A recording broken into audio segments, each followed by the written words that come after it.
ಇತಿಹಾಸ ಅನ್ನೋ ಪುಟಗಳಲ್ಲಿ ಬೇರೆ ದೇಶದವರು ನಮ್ಮ ಭಾರತದಿಂದ ತುಂಬಾ ವಸ್ತುಗಳನ್ನ ಕತ್ಕೊಂಡು ಹೋಗಿದ್ದಾರೆ. ಸೊ ಅದರಲ್ಲಿ ಒಂದು ಸ್ವಲ್ಪ ವಸ್ತುಗಳು ನಮ್ಮ ಹತ್ರನೇ ಉಳ್ಕೊಂಡಿದೆ, ಒಂದು ಸ್ವಲ್ಪ ವಸ್ತುಗಳನ್ನ ನಾವುಗಳು ಉಳಿಸ್ಕೊಂಡಿದೀವಿ. ಸೊ ಇವತ್ತು ಆ ಥರ ವಸ್ತುಗಳ ಬಗ್ಗೆನೇ ನಾನು ಮಾತಾಡೋಕೆ ಹೋಗ್ತಾ ಇರೋದು. ಸೊ ಆ ವಸ್ತು ಬೇರೆ ಯಾವುದೂ ಅಲ್ಲ, ಅದೇ ಬಂದು ನಮ್ಮ ಮೈಸೂರು ಅಂಬಾರಿ. ತಗೊಳ್ಳೋ, ವಿಷಯ ಸ್ವಲ್ಪ ಹೈಟ್ ಇರಲಿ ಅಂತ ತಗೊಳ್ಳೋ. Okay, super. ಈ ಅಂಬಾರಿಯ ಇತಿಹಾಸ ಏನು, ಸೊ ಈ ಅಂಬಾರಿ ಎಷ್ಟು ರಾಜ್ಯಗಳನ್ನ ದಾಟ್ಬಿಟ್ಟು ಕೊನೆ ಬಂದು ಮೈಸೂರಿಗೆ ಸೇರ್ಕೊಂತು, ಸೊ ಈ ಅಂಬಾರಿ ಇರುವಂತ ಕೆಲವೊಂದು ಫೀಚರ್ಸ್ ಏನೇನು, ಸೊ ಅದನ್ನೆಲ್ಲ ತಿಳ್ಕೊಳ್ಳೋಣ ಬನ್ನಿ. ನಮ್ದು ಇತಿಹಾಸ ಸೂಪರ್. ಸುಮಾರು 12ನೇ ಶತಮಾನ ಯಾವಾಗ ದೇವಗಿರಿ ಅನ್ನೋ ರಾಜ್ಯದಲ್ಲಿ ಈ ಅಂಬಾರಿ ಅನ್ನೋದು ಸ್ಥಾಪನೆ ಆಗಿರುತ್ತೆ. 14th ಸೆಂಚುರಿ ಅಲ್ಲಾವುದ್ದೀನ್ ಖಿಲ್ಜಿ ಬಂದು ತನ್ನ ಕಮಾಂಡರ್ ಮಲಿಕ್ ಕಫೂರ್ನ ದೇವಗಿರಿ ಮೇಲೆ ಇನ್ವೇಷನ್ ಕಳಿಸ್ತಾನೆ.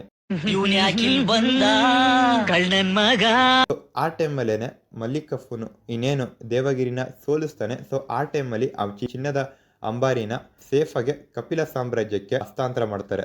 ಅಂಬಾರಿ ಬಂದು ಕಪಿಲ ಸಾಮ್ರಾಜ್ಯಕ್ಕೆ ಬರುತ್ತಲ್ಲ, ಸೊ ಅವ್ರು ಬಂದು ಬಳ್ಳಾರಿಯ ರಾಮದುರ್ಗ ಕೋಟೆಯಲ್ಲಿ ಇದನ್ನ ಸೇಫ್ ಆಗಿ ಎತ್ತಿಟ್ಟಿರ್ತಾರೆ. ಸೊ ಒಂದ್ ಸ್ವಲ್ಪ ವರ್ಷಗಳ ನಂತರ ಕಪಿಲ ಸಾಮ್ರಾಜ್ಯ ಮೇಲೆ ಡೆಲ್ಲಿ ಸುಲ್ತಾನೇಟ್ಸ್ಗಳು ಬಂದು ಅಟ್ಯಾಕ್ ಮಾಡ್ತಾರೆ. ಸೊ ಆ ಟೈಮಲ್ಲೇ ಅಲ್ಲೇ ಕೆಲಸ ಮಾಡ್ತಿದ್ದಂಥ ಅಕ್ಕ ಮತ್ತೆ ಬುಕ್ಕ ಯಾರು ವಿಜಯನಗರನ ಸ್ಥಾಪನೆ ಮಾಡಿರಲ್ಲ, ಅದನ್ನ ಮತ್ತೆ ರಾಮದುರ್ಗ ಕೋಟೆಯಿಂದ ಒಂದು ಉತ್ತದಲ್ಲಿ ಏನಿಲ್ಲ ಸುಮಾರು 9 ವರ್ಷಗಳ ಕಾಲ ಅದನ್ನ ಬಚ್ಚಿಡ್ತಾರೆ. ಅಣ್ಣ, ನಿನ್ನ ಪ್ರತಾಪಕ್ಕೆ ಎದುರಿಲ್ಲ, ನಿನ್ನ ಸಾಹಸಕ್ಕೆ ಎಣೆ ಇಲ್ಲ, ನಿನ್ನ ವೈಭವಕ್ಕೆ ಸರಿ ಸಾಟಿ ಇಲ್ಲ. ಸೊ ಇದೆಲ್ಲ ಒಂದ್ ಕಡೆ ಆಗ್ತಾ ಬಂತು ಅಂದ್ರೆ ಅದಾದ್ಮೇಲೆ ಒಂದು ಸ್ವಲ್ಪ ವರ್ಷ ಮುಖಾಂತರ ಯಾವಾಗ ಅಕ್ಕ ಮತ್ತೆ ಬುಕ್ಕ ಬಂದು ವಿಜಯನಗರ ಸ್ಥಾಪನೆ ಮಾಡ್ತಾರೆ. ಸೊ ಆ ಟೈಮಲ್ಲಿ ಏನು ಈ 9 ವರ್ಷ ಅಂಬಾರಿನ ಬಚ್ಚಿಟ್ಟಿದ್ರಲ್ಲ, ಸೊ ಈ ಅಂಬಾರಿನ ಆಚೆ ಕಡೆ ತಗೊಂಬಂದು ಆವಾಗ ಇದನ್ನ ದಸರಾ ಟೈಮಲ್ಲಿ ಇದನ್ನ ಸವಾರಿಗಂತ ಯೂಸ್ ಮಾಡ್ಕೊಳ್ಳೋರು.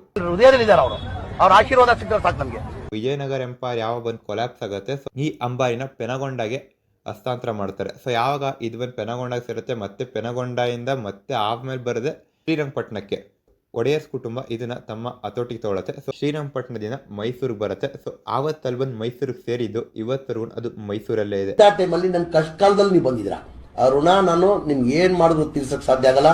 750 kg ಚಿನ್ನದ ಅಂಬಾರಿ ಅಂತಾರಲ್ಲ, ಸೊ ಕಂಪ್ಲೀಟ್ 750 kg ಚಿನ್ನ ಇಲ್ಲ. ಸೊ ಈ ಅಂಬಾರಿ ಇರೋದೇ ಕೇವಲ 80ರಿಂದ 70% ಚಿನ್ನ ಇದೆ.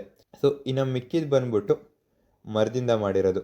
ಮತ್ತೆ ಏನು ಈ ಅಂಬಾರಿ ಕೂಡ್ಸೋ ಕಾಲ್ಗಳಿದೆಯಲ್ಲ, ಅದು ಬಂದ್ಬಿಟ್ಟು ಸಿಂಹದ ಮುಖದ ಕಾಲ್ಗಳು. ಮೇಲ್ಗಡೆ 5 ಕಳಶಗಳಿವೆ, ಮತ್ತೆ 12 ಕಂಬಗಳಿವೆ ಅಂಬಾರಿ ಅಕ್ಕಪಕ್ಕ. ಅಂಬಾರಿ ಮೇಲೆ ಕೂರುವಂತ ಏನು ಹಾಸಿಗೆ ಇದೆಯಲ್ಲ, ಸೊ ಅದು ಬಂದ್ಬಿಟ್ಟು ಏನಿಲ್ಲ ಬೆಳ್ಳಿ ಗರಿಯಿಂದ ಮಾಡಿರುವಂತ ಒಂದು ಹಾಸಿಗೆ. ಸೊ ಆ ಹಾಸಿಗೆಯಲ್ಲಿ ಸ್ಟಾರ್ಟಿಂಗ್ ಬಂದು ಮೈಸೂರು ಮಹಾರಾಜರು ಟಿಲ್ 1970s ವರೆಗೂ ಅವ್ರು ಬಂದು ಜಂಬೂ ಸವಾರಿ ಟೈಮಲ್ಲಿ ಕೂತ್ಕೊಂತಿರು. ಸೊ ಅದಾದ್ಮೇಲೆ ಯಾವಾಗ ಮೈಸೂರು ರಾಜರು, ಸೊ ನಾವ್ ಇನ್ ಮುಂದೆ ಅಂಬಾರಿಲಿ ಕೂತ್ಕೊಳ್ಳೋಕೋಲ್ಲ, ಬಿಕಾಸ್ ಏನಕ್ಕೆ ನಾವ್ ಇವಾಗ ರಾಜರಲ್ಲ ಅಂತ ಅವ್ರು ಬಂದು ಅಂಬಾರಿ ಮೇಲೆ ಕೂರನ್ನ ಸ್ಟಾಪ್ ಮಾಡ್ತಾರಲ್ಲ. ಸೊ ಆ ಟೈಮಲ್ಲೇನೆ ಆವಾಗಿಂದ ಸರ್ಕಾರ ಬಂದ್ಬಿಟ್ಟು ಸೊ ಮೈಸೂರಿನ ನಾಡ ದೇವತೆ ತಾಯಿ ಚಾಮುಂಡೇಶ್ವರಿಯ ಉತ್ಸವ ಮೂರ್ತಿನ ತಗೊಂಬಂದು ಅಂಬಾರಿ ಮೇಲೆ ಕೂಡ್ಸೋಕೆ ಶುರು ಮಾಡ್ತಾರೆ. ಇದಿಷ್ಟೇ ಅಲ್ಲದೆ ಮೈಸೂರಿನ ಸಿಂಹಾಸನ ಏನಿದೆಯಲ್ಲ, ಅದು ಕೂಡ ಸೇಮ್ ಟು ಸೇಮ್ ಸ್ಟೋರಿನೇ. ಸೊ ಮೈಸೂರಿನ ಸಿಂಹಾಸನ ಕೂಡ ಅಂಬಾರಿ ಜೊತೆನೆ ಬಂದಿರೋದು. ಅದಾದ್ಮೇಲೆ ಬರ್ತಾ ಹೋಗ್ತಾ ಮೈಸೂರು ಸಿಂಹಾಸನ ಒಂದು ಸ್ವಲ್ಪ ಮಾಡಿಫೈ ಅನ್ನೋದಾಗತ್ತೆ. ಆ ಸಿಂಹಾಸನ ಏನಿಲ್ಲ ಅಂದ್ರೂ 14 ಬಿಡಿ ಭಾಗಗಳಾಗಿ ಡಿವೈಡ್ ಮಾಡ್ಬೋದಂತೆ. ಸೊ ಅದನ್ನು ಬೇರೆ ಟೈಮಲ್ಲಿ 14 ಬಿಡಿ ಭಾಗಗಳಾಗಿ ಡಿವೈಡ್ ಮಾಡ್ತಾರೆ.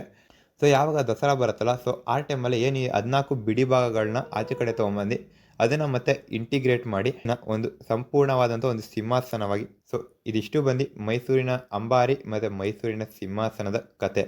ಇದೇ ಥರ ಕಂಟೆಂಟ್ನ ನಾನು ಇನ್ನೂ ನಿಮ್ಗೆ ತೊಗೊಂಬರ್ತೀನಿ. ಅಲ್ಲಿಯಾಗೂ ಸ್ಟೇ ಟ್ಯೂನ್ಡ್. ಜೈ ಹಿಂದ್, ಜೈ ಕರ್ನಾಟಕ.